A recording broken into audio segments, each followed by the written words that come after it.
दोस्तों, मैं professor SN. Singh आज जो है माननीय एचआरडी मिनिस्टर धर्मेंद्र प्रधान जी की इस्तीफ़ा के संबंध में आपसे चर्चा करूंगा। आप सबों को ज्ञात हो गया होगा कि बहुत ही आंदोलन के बाद ये जो अपने जो महफिल से बहुत ही बेआबरू हो करके बहुत देर के बाद निकले, लेकिन जब वो बेआबरू हो करके निकले तब प्रधानमंत्री जी को जो अपना इस्तीफ़ा पत्र भेजा या सौंपा, उसमें उल्लेख कर दिया कि मैं बहुत दबाव में था, दबाव के कारण इस्तीफ़ा नहीं दे रहा था। अब मैं इस्तीफ़ा दे रहा हूँ, मैं अब कोई मंत्री पद नहीं लूँगा, कोई चुनाव नहीं लड़ूँगा, राजनीति से संन्यास लेकर के अपने घर परिवार में जाऊँगा। लगता है उनकी अंतरात्मा इतने आंदोलन के बाद, छात्रों पर हिंसा के बाद, पुलिस के घायल होने के बाद, 22 स्टूडेंट्स की जो नीट वालों की सुसाइड करने के बाद जागृत हो गया। उनको अपनी अंतरात्मा को, ज़मीर को पहले जगा लेते तो ऐसा नहीं होता।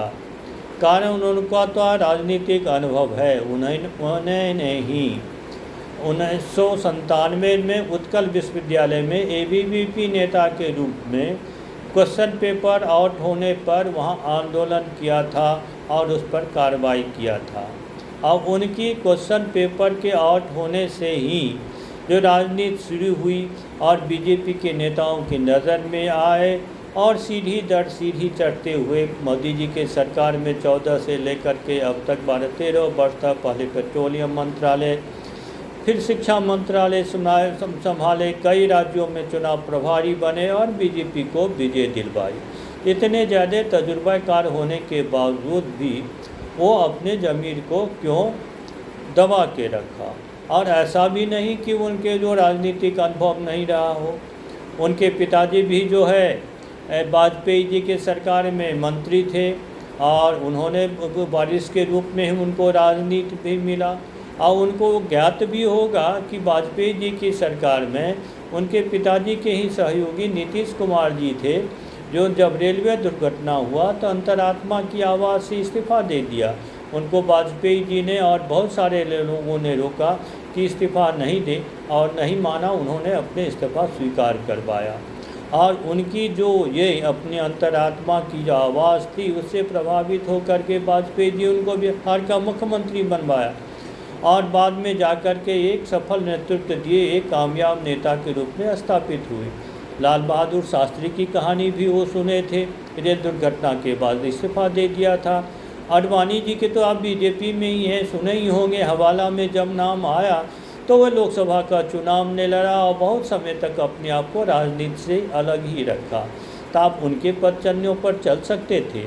मैं अपने वीडियो में पहले 15-20 दिन पहले इस बात का उल्लेख किया था कि आपको इस्तीफ़ा दे देना चाहिए था। वो आपके हित में भी होता, छात्रों के, देश के हित में ही होता और बीजेपी के हित में भी होता। आज जो इतनी फजीहत हो रही है बीजेपी की सरकार को, मोदी जी को भी सुनना पड़ रहा है कि आपके इस्तीफ़ा नहीं देने पर लोगों ने तो अब यहाँ तक शाह जी और मोदी जी के भी इस्तीफ़ा के डिमांड करने लगे। यदि आप पहले यह स्टेप ले लिया रहता तो ऐसी नौबत नहीं आती। न वो छात्र पुलिस में घायल होते, न पुलिस वाले घायल होते, करोड़ों अरबों की संपत्ति नष्ट होती और पूरे राष्ट्रव्यापी स्तर में भाजपा का जो विरोध जो लोग कर रहे हैं, बदनामी जो कर रहे हैं, वो भी झेलना नहीं पाते। अच्छा किया आप देर आए दुरुस्त आए, अपने पद से तो इस्तीफ़ा दिया। अब बीजेपी के नेतागण जो नड्डा साहब, जितेंद्र सिंह जी फिर निगोशिएट कर रहे हैं। अब आपके इस्तीफा ही मानने वाले हैं छात्र, क्या 2-4 और भी डिमांड इसमें जोड़ देंगे? आपके नेताओं ने तो आपको सहयोग देने के लिए उनके बांगचुंग जी का भी अनशन तुड़वाया, उनकी भी बहुत सारे मांगे। उस समय भी उन्होंने आपके इस्तीफा पर अडिग रहे कि उन्होंने नहीं स्वीकारा कि आप इस्तीफ़ा देंगे। अब कैसे इस्तीफ़ा दिए, क्यों इस्तीफ़ा दिए हैं? प्रधानमंत्री ने इस्तीफ़ा दिलवाया, तो ऐसा तो कुछ नहीं कर सकते। लेकिन मैं मानता हूं कि जो नीट वाला, और दुनिया ने भी देखा है कि जब नीट एग्ज़ाम में क्वेश्चन पेपर लीक हुए थे, दोबारा एग्ज़ाम हुए थे, तो आपके साथ साथ प्रधानमंत्री भी थे। प्रधानमंत्री ने परीक्षा करवाने में उसमें आपको पूरा सहयोग दिया, सेना का सहयोग दिया, कई बार मीटिंग ले लिए। और आप तो काफ़ी अनुभवी राजनीति है।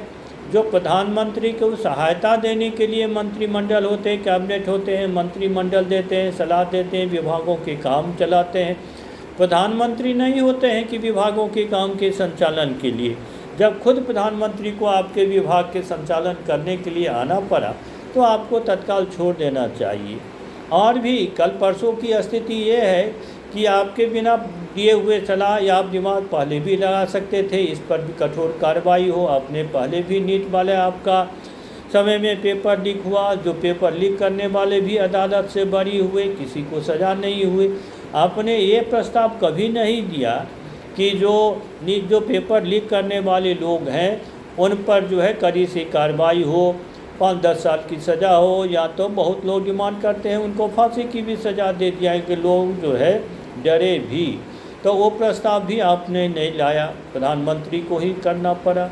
अब प्रधानमंत्री जी ने खोज निकाला कि आपके द्वारा जो नेशनल टेस्टिंग एजेंसी बनाया गया था उसमें 47 लोगों पर आरोप है, उनको नौकरी से हटाया गया भी। और आपके ही पूछ करके ही जो एंटी नेशनल टेस्टिंग एजेंसी वालों ने वहाँ संविदा पर लोगों को रखा होगा और सोर्सिंग हो रहा था। तो आपको पता नहीं था क्या इस तरह के महत्वपूर्ण काम जिसमें कि लाखों एग्ज़ाम देते हैं, अनेक तरह की परीक्षा का संचालन होता है, उसमें अस्थायी कर्मचारी हो, संविदा से काम नहीं चलते, आउटसोर्सिंग से काम नहीं ले चलते, तो ऐसे लोगों को भी आपने उसमें नहीं रखा।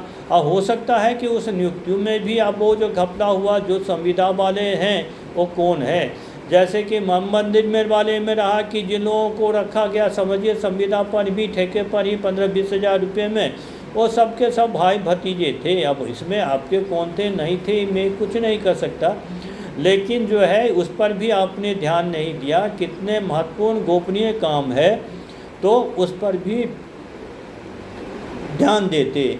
और यदि आप ध्यान देते, एक शहर के ही 3 क्वेश्चन पेपर नहीं सेट करने वाले नहीं होते। विश्वविद्यालय के केंद्रीय विश्वविद्यालय राज्य विश्वविद्यालयों में भी मुझे शिक्षण करने का बड़ा लंबा अनुभव है। मैं प्रोफेसर और डीन रहा हूँ, मुझे पता रहा है कि क्वेश्चन पेपर का नाम देने कमेटी से दिलवाने में बड़े ध्यान रखा जाता कि एक कॉलेज का नहीं हो और दूसरे शहरों का हो, एक जात विशेष का भी नहीं हो, है और धर्म वाले भी, इस तरह के ध्यान दिए जाता है कि समाज के सभी वर्ग का सभी क्षेत्रों का प्रतिनिधित्व हो। लेकिन आपके मातहतों ने तो ऐसा काम कर दिया कि एक शहर वालों ने ही सारी अपना आउट करवा दिया और देश में बदनामी हुई, अराजकता फैली, जनधन की हानि हुई, लाखों लोग छात्रों को परेशानी हुआ। तो अच्छा किया आपने जो है अब ही इस्तीफ़ा दे दिया है। और यदि प्रधानमंत्री जी तो स्वीकार करेंगे ही, अब देखें कोई और अन्य मांग जो है इसके साथ नहीं जोड़ें।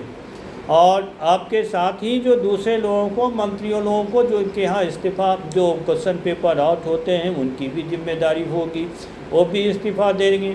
देखें मंडे ट्यूसडे को जो ये विधेयक आ रहा है उसमें क्या बनता है, जैसे कि प्रधानमंत्री जी ने जो है सुधार की जो पहल की है तो वो अच्छा से सुधार हो जाए। हालांकि इस तरह के कानून तो पहले ही बनने चाहिए थे।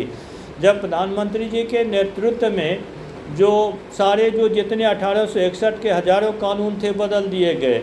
जैसे लोग कहते हैं नेपोलियन बोनापार्ट ने फारस में जो है रूल्स को डिकोडिंग किया था, वो मोदी का डिकोडिंग शाह ने किया, एक जगह करवाया, उसमें काफ़ी परिवर्तन हुआ।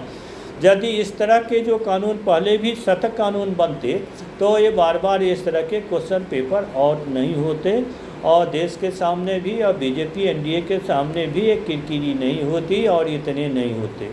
और आपके जो इस तरह के हठ धर्मिता के कारण विरोधी दलों को भी पनपने का मौका मिला। कांग्रेस वाले भी पनप गए, राहुल जी और प्रियंका जी की भी राजनीति आ गई और संसद में भी हंगामा है। प्रधानमंत्री के आवास के बाहर भी आपके वजह से ही जो लोगों ने जा कर के धरना किया और देश और दुनिया में भारत की बहुत ही बदनामी हुई।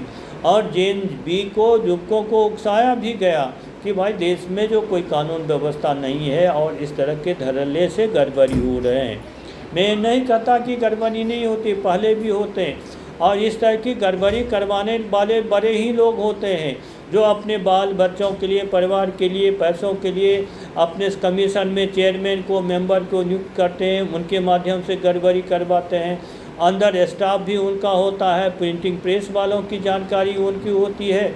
तो ये सब जानकारी होता है। ये मैं शिक्षा का क्षेत्र का मेरे पास बहुत ही अनुभव है, कोई ऐसा पद नहीं है जहाँ मैं काम नहीं किया। लोग ऐसा होता ही रहता है, लेकिन शिक्षा मंत्री की ये जिम्मेदारी बनती है कि इसको रोके। और इस काम में जो है आपको कितने भी बीजेपी को सफलता दिलवाई हो प्रधान जी, लेकिन इसमें सफलता नहीं मिली है आपको। और जो है आपसे पहले भी जो अपने असफल कामों के लिए और 3 मंत्री हटाए गए थे। शुरू में स्मृति ईरानी जी बनी थी, तो हम लोगों ने बहुत शिक्षा मंत्रियों ने कहा था, जब जिस विभाग को मुरली मनोहर जोशी संभालते थे वहाँ स्मृति आ गई थी। कुछ दिन के बाद मोदी जी हटाए, फिर एक मंत्री आ गए, मैं भूल रहा था एनसीईआरटी की किताब में उन्होंने तो और भी बहुत ही उनके सामने में गड़बड़ी हुई। और आरएसएस के बड़े भी थे महाराष्ट्र के, नाम तो मुझे अभी याद नहीं है, शक्ल तो याद है, तो उनको हटाया गया। और जो उत्तराखंड से भी एक मंत्री आए पोखरियाल साहब आए, वो भी अपने असक्षमता के कारण हटाए गए। अब एचआरडी मंत्रालय में आप चौधरी शिकार बने हैं, जो अपनी असफलता, अक्षमता, अदक्षता के कारण और आरोप के प्रत्यारोप के कारण हटाए गए हैं।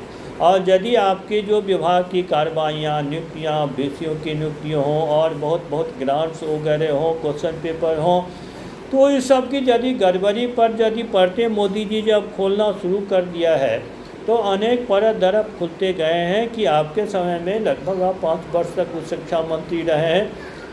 बहुत ज़्यादा बदनामी और गड़बड़ी हुई है, विश्वविद्यालयों की स्थिति में भी खराब हुई है, तो उस पर आपने ध्यान नहीं दिया। सिर्फ आप मंत्री बनते हुए विश्वविद्यालयों को बाध्य किया कि सभी पदों पर नियुक्ति करो। अरे बहुत सारे केंद्रीय विश्वविद्यालय जो नए खुले वहाँ लड़के ही नहीं थे। जिस विभाग में 5 लड़के नहीं हैं, आपने सबको नियुक्ति करवा दिया था। लेकिन जहाँ जो एनटीए में परीक्षाएँ करवानी थी, गोपनीयता की ज़रूरत थी, वहाँ आपने संविदा कर्मियों से काम चलवाया। यदि आप उस तरह के काम पर एक्सपेरिमेंट यदि आप करते हैं, तो उन एक्सपेरिमेंट के साथ साथ आपको चाहिए कि अच्छे कर्मचारी रखें, प्रशिक्षित कर्मचारी रखें, वेल टेस्टेड, ईमानदारी, इंटीग्रिटी वाला रखें। कारण क्वेश्चन लीक का मामला में अब और राष्ट्रीय स्तर पर बदनामी होती है, लाखों लोग सफ़र करते हैं। हम ना मालूम आपने कंप्यूटराइजेशन की वाली बात भी शुरू कर दी है, वो भी आप आउटसोर्स करते हैं, कोई और अपना नहीं है। बहुत जगह सुविधा नहीं है कि लाखों लोगों की आप कंप्यूटर से सुविधा एग्जाम करवा लेंगे। अब टाटा कंसल्टेंसी को देंगे और दूसरे देंगे, और उसमें काम करने वाले लोग क्या गड़बड़ी करते हैं कि ऐसा जो लग रहा है नेट वाले एग्ज़ाम में भी इस तरह की कई बार सेंटर में जो है गड़बड़ी होते हैं। मुझे भी नेट एग्ज़ाम से पूरे हुए क्वेश्चन जांचने से, रिजल्ट निकालने से और विश्वविद्यालय स्तर पर में नेट का एग्ज़ाम को कोऑर्डिनेटर के रूप में करवाने का बड़ा अनुभव रहा है। पहले भी क्वेश्चन पेपर बहुत ही सलीके से भेजे जाते थे, पुणे में कॉपियाँ जचती थी। आपने सारा कंप्यूटराइज और आउटसोर्सेज कर दिया है। सारा विश्वविद्यालय से अधिकार लेकर के आपने स्कूल को थमा दिया। अब स्कूल वाले इसको कर रहे हैं, और उन्हीं के लोगों के जो है ऑब्जर्वर भी और दूसरे लोग जाते हैं, वहाँ भी आपने अच्छी शुरुआत नहीं की।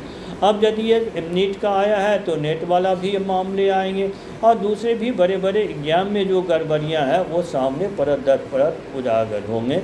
अच्छा किया, धन्यवाद आपको कि आपने जो इतने दिनों तक अपने आप को रोक के रखा, इतनी बदनामी को झेल करके अंतरात्मा की आवाज़ को नहीं सुनी, इस्तीफ़ा नहीं दी, और अंत में जब इस्तीफ़ा नहीं दिया भी है तो अपने ही कलीगों को बदनाम करते हुए इस्तीफ़ा दिया कि उनके दबाव में थे। आप दूध पिए हुए बच्चे नहीं थे कि आपको बैठा करके रखा और आपको कहा कि भैया ये चम्मच मुँह से मत निकालो।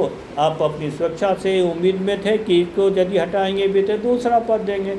अच्छा है कि आपने राजनीति में सत्ता सुख सब भोग लिया है और अपने परिवार के साथ शांतिपूर्ण जीवन जीना चाहते हैं।